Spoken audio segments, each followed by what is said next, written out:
नमस्कार, ये आकाशवाणी शिमला है। अब आप राजकुमारी चंदेल से प्रादेशिक समाचार सुनिए। प्रधानमंत्री नरेंद्र मोदी ने कहा है कि भारतीय रिजर्व बैंक की ग्राहक संबंधी नवाचार योजनाओं, खुदरा प्रत्यक्ष योजना और एकीकृत बैंकिंग लोकपाल योजना से देश में निवेश की संभावना बढ़ेगी। उन्होंने कहा कि खुदरा प्रत्यक्ष योजना के माध्यम से छोटे निवेशकों को सरकारी प्रतिभूतियों में निवेश करना आसान हो जाएगा। इसी तरह एकीकृत लोकपाल योजना एक राष्ट्र एक लोकपाल का सिद्धांत वास्तविक रूप ले चुका है। प्रधानमंत्री ने कहा कि इससे बैंक ग्राहकों की सभी शिकायतों का बिना किसी परेशानी के समय पर समाधान हो जाएगा। उन्होंने कहा कि लोकतंत्र की शक्ति इस बात से है कि वे कितना मजबूत, संवेदनशील और समाधान तंत्र कितना सक्रिय है।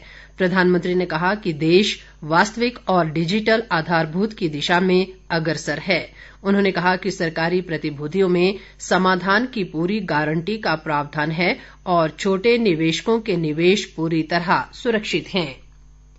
मुख्यमंत्री जयराम ठाकुर ने आज कुल्लू जिला के मलाणा गांव का दौरा कर अक्तूबर माह में आग लगने की घटना से प्रभावित परिवारों से मुलाकात की।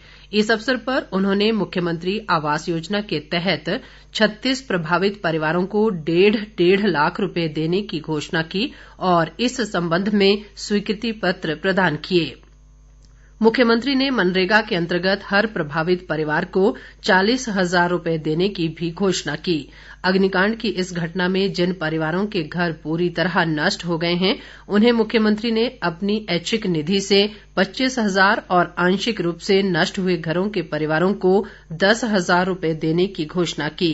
मुख्यमंत्री ने कहा कि प्रभावित परिवारों को घर बनाने के लिए वन निगम द्वारा 7 क्यूबिक मीटर टीडी के अतिरिक्त ईंधन की लकड़ी भी उपलब्ध करवाई जाएगी।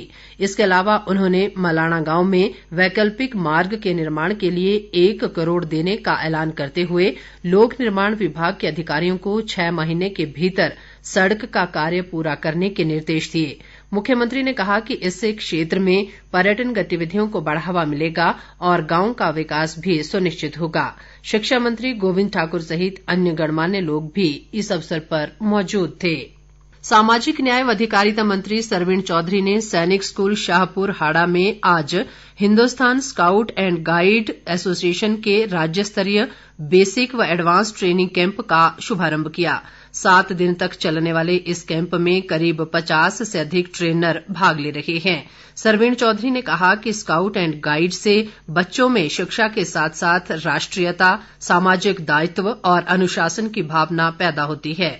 बाद में उन्होंने रिडकमार और घटाकड़ा संपर्क मार्ग के सुधारीकरण कार्य का शुभारंभ भी किया। बिलासपुर जिले के वर्तमान वित्त वर्ष के दौरान मुख्यमंत्री स्वावलंबन योजना के तहत अब तक 61 इकाइयां स्थापित की गई हैं। खाद्य नागरिक आपूर्ति मंत्री राजेंद्र गर्ग ने आज घुमारवीं की धधोल पंचायत के विभिन्न गांवों में जनसमस्याएं सुनने के अवसर पर ये बात कही। उन्होंने कहा कि इन इकाइयों को स्थापित करने पर सरकार ने करीब 188 लाख रुपए का अनुदान दिया है और इससे जिले के 126 लोगों को रोजगार मिला है। राजेंद्र गर्ग ने कहा कि गृहिणी सुविधा योजना के तहत वर्ष 2019 से प्रदेश में अब तक 3,19,000 गृहिणियों को मुफ्त रसोई गैस कनेक्शन प्रदान किए जा चुके हैं। इसके साथ ही ये समाचार बुलेटिन समाप्त हुआ। नमस्कार।